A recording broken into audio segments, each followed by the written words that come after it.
আসসালামু আলাইকুম ওরহমতুল্লাহি ওবরাকাতু। প্রিয় দিনদার মুসলমান ভাই বোনেরা, অত্যন্ত দামি আমল, শক্তিশালী আমল।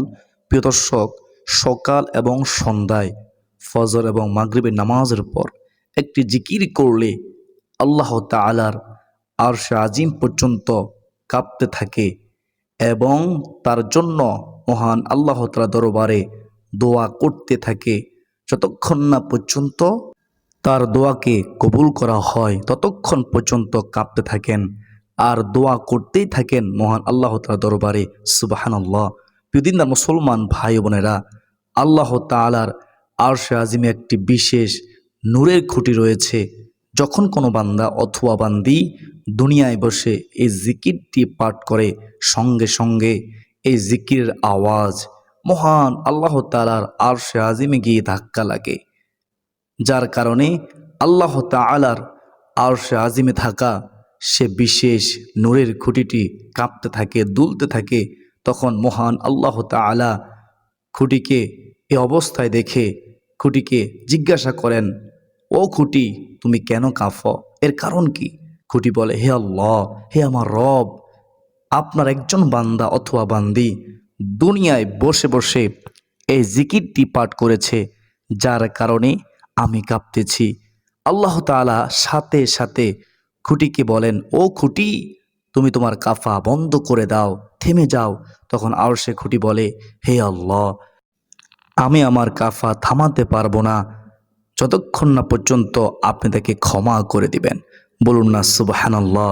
আল্লাহ তাআলা সাথে সাথে ক্ষমা করে দিবেন। প্রিয় দর্শক, যতক্ষণ পর্যন্ত তার দোয়াকে কবুল করা না হয় ততক্ষণ পর্যন্ত আরশে আজিমের খুঁটি আল্লাহ তাআলার দরবারে দোয়া করতে থাকে। প্রিয় দিনদার মুসলমান ভাই বোনেরা, আপনারা অবশ্যই মনোযোগ দিয়ে শুনবেন।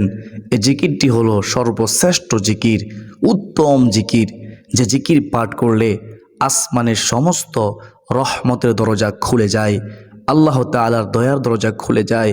আল্লাহর নবী হযরত মূসা আলাইহিসসালাতু ওয়াসসালাম আল্লাহ তাআলাকে প্রশ্ন করলেন, হে পরওয়ারদিগার আল্লাহ, আপনি আমাকে এমন একটি দোয়া শিখিয়ে দিন যেই দোয়ার মাধ্যমে আমি আপনার জিকির করব, আমি আপনাকে স্মরণ করতে পারবো। হে আমার রব, আমাকে শিখিয়ে দিন। তখন আল্লাহ তাআলা হযরত মূসা আলাইহিসসালাতু ওয়াসসালামকে এই জিকিরটি শিখিয়ে দিলেন। বলুন না সুবহানাল্লাহ। আল্লাহর নবী হযরত মুহাম্মদ সাল্লাল্লাহু আলাইহি ওয়াসাল্লাম পবিত্র হাদিসে ইরশাদ করেছেন, 7 আসমান ও 7 জমিন এক পাল্লায় রাখা হলেও অপর পাল্লায় যদি এই জিকিরটি রাখা হয় তাহলেও এই জিকিরের পাল্লাটি সবচেয়ে বেশি ভারী হবে। সুবহানাল্লাহ। এই জিকির পাঠ করার পরে আল্লাহ তাআলার কাছে কোনো কিছু চাওয়া হলে, কোনো কিছু চাইলে, দোয়া করা হলে আল্লাহ তাআলা অবশ্যই তার চাওয়াকে পূর্ণ করে দেন। কোনো দোয়া করা হলে অবশ্যই তার দোয়াকে আল্লাহ তাআলা কবুল করে নেন। প্রিয় দর্শক, অনেকে আছেন অভাবগ্রস্ত, আপনার অনেক অভাব, আপনার অনেক ঋণ, কোনোভাবে ঋণ পরিশোধ করতে পারতেছেন না, হতাশ হয়ে গেছেন। প্রিয় দর্শক, এই জিকিরটি, এই আমলটি করে আল্লাহ তাআলার কাছে সাহায্য চান, দোয়া করেন। আপনার ঋণের পরিমাণ যত পরিমাণ হোক না কেন, মহান আল্লাহ তাআলা আপনার সমস্ত ঋণকে কুদরতিভাবে পরিশোধ করে দিবেন ইনশাআল্লাহ আজ্জা ওয়া জাল্লা। সুপ্রদিনী ভাই বোনেরা, আপনার পেরেশানি, সকল অভাব অনটন, দুঃখ কষ্ট, পেরেশানি, হতাশা আল্লাহ রব্বুল আলামিন দূর করে দিবেন। যেদিকে যাবেন সেদিকে সফলতা অর্জন করবেন ইনশাআল্লাহ আজ্জা ওয়া জাল্লা। এছাড়াও এই জিকিরটি আমল করে আল্লাহ তাআলার কাছে দোয়া করুন বেশি বেশি করে। মহান আল্লাহ অবশ্য আপনাকে নেককার সলিহিন সন্তান দান করবেন, যে সন্তান আপনার জন্য দুনিয়াতে ও আখিরাতের কল্যাণকর হবে। সুবহানাল্লাহ। প্রিয় মুসলমান ভাই ও বোনেরা, দোয়াই হচ্ছে সকল কিছুর মূল। আপনি অবশ্যই বেশি বেশি দোয়া করবেন। প্রিয় দর্শক, আপনি জিকির আমলটি করে আল্লাহ তাআলার কাছে যত নেক দোয়াই করেন না কেন, যত ভালো দোয়াই করেন না কেন, মহান আল্লাহ তাআলা অবশ্যই তা কবুল করবেন। কারণ মহান আল্লাহ তাআলার কাছে কোনো কিছু না চাইলে তিনি অসন্তুষ্ট হন, তিনি রাগ করেন। আর কোনো কিছু চাইলে মহান আল্লাহ তাআলা অনেক বেশি খুশি হন। প্রিয় দর্শক, প্রত্যেকটি বিষয়ে আপনাদেরকে আমি গুনাহগার স্পষ্টভাবে বলে দেব। সকলেই গভীর মনোযোগ দিয়ে শুনবেন কষ্ট করে ইনশাআল্লাহ, তাহলে বুঝতে পারবেন। দর্শক, এমন একটি সময় আছে যেই সময় আল্লাহ তাআলা প্রথম আসমানে অবতরণ করেন, বান্দার জন্য সকল নিয়ামত নিয়ে চলে আসেন, ক্ষমা নিয়ে চলে আসেন, রহমত নিয়ে চলে আসেন। আল্লাহ তাআলা বান্দাকে এইভাবে ডাকতে থাকেন আর বলতে থাকেন, হে আমার বান্দা বান্দিরা, তোমরা কে আছো ক্ষমা প্রার্থী, আমার কাছে ক্ষমা চাইবে। আমি আল্লাহ তোমাদের জীবনের যৌবনের সমস্ত গুণাগুলো ক্ষমা করে দেব। কেউ কি আছো অভাবগ্রস্ত, আমার কাছে রিজিক চাইবে, আমি তোমাকে রিজিক দান করব, অভাব দূর করে দেব। কেউ কি আছো আমার বান্দা বান্দিরা রে ঋণগ্রস্ত, আমার কাছে সাহায্য চাও, আমি রাজ্জাক রিজিক দাতা, আমি আল্লাহ তোমার সমস্ত ঋণকে কুদরতিভাবে পরিশোধ করে দেব। কেউ কি আছো যার সন্তান নাই, আমার কাছে সাহায্য চাও, আমি আল্লাহ তোমাকে নেককার সলেহীন সন্তান দান করব।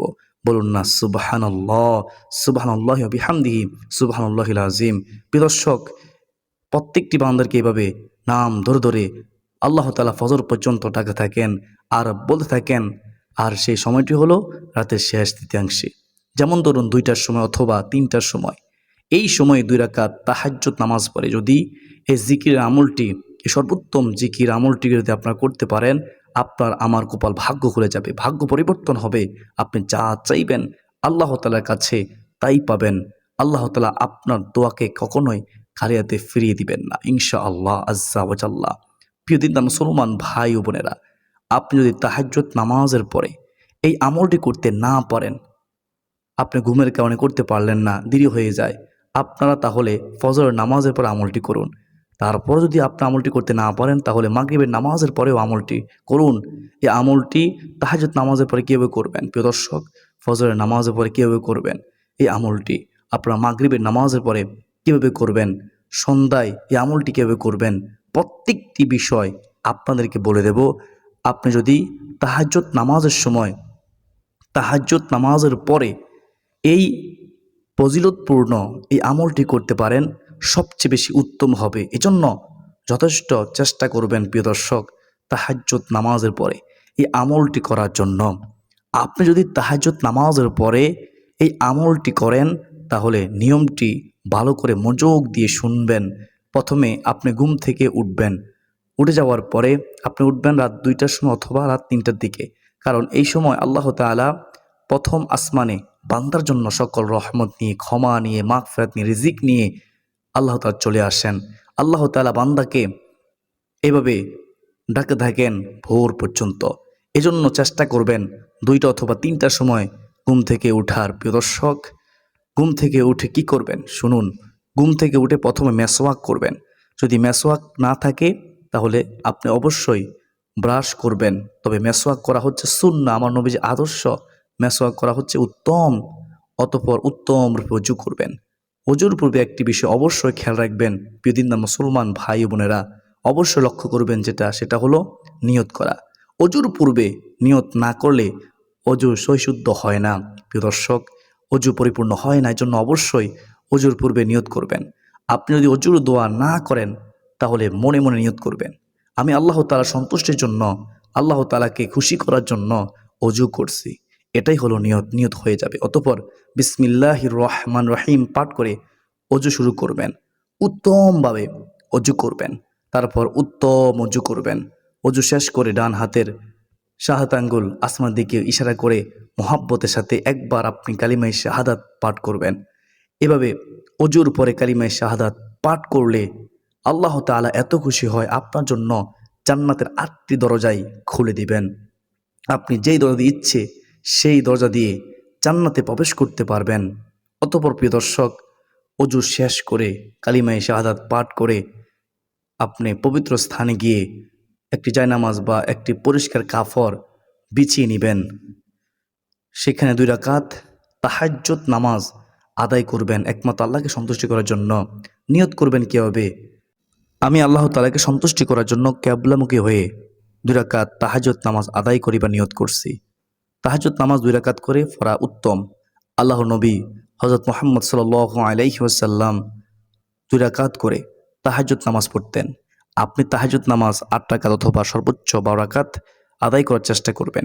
2 রাকাত করে 2 রাকাত করে। প্রিয় মুসলমান ভাই ও বোনেরা, সর্বনিম্ন 2 রাকাত থেকে শুরু করে যত রাকাত ইচ্ছে আপনি পড়তে পারবেন।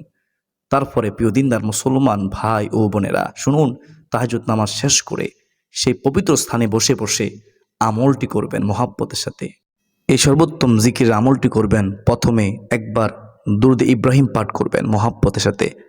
যদি দুরূদ ইব্রাহিম পড়তে না পারেন তাহলে ছোট্ট দুরূদ সাল্লাল্লাহু আলাইহি ওয়াসাল্লাম, এই ছোট্ট দুরূদ শরীফটি আপনারা পাঠ করবেন সাল্লাল্লাহু আলাইহি ওয়াসাল্লাম। যদি এটা আপনি পড়তে পারেন তাহলেও আপনার দুরূদ পাঠ করা হয়ে যাবে। প্রিয় দর্শক, আপনারা একটি ছোট্ট ইস্তিগফার পাঠ করবেন। আস্তাগফিরুল্লাহাল্লাযী লা ইলাহা ইল্লা হুয়াল হাইয়ুল কাইয়্যুম ওয়া আতুবু ইলাইহি লা হাওলা ওয়ালা কুওয়াতা ইল্লা বিল্লাহিল আলিয়্যিল আযীম। তারপর দোয়া পড়বেন মুহাব্বতের সাথে, ঈমানের সাথে, লা ইলাহা ইল্লা আনতা সুবহানাকা ইন্নী কুনতু মিনাজ জালিমিন। এরপর পড়বেন ছোট্ট একটি দোয়া, লা হাওলা ওয়ালা কুওয়াতা ইল্লা বিল্লাহ। হাদিসে এসেছে ছোট্ট দোয়াটি 70টি রোগের মহা ওষুধ।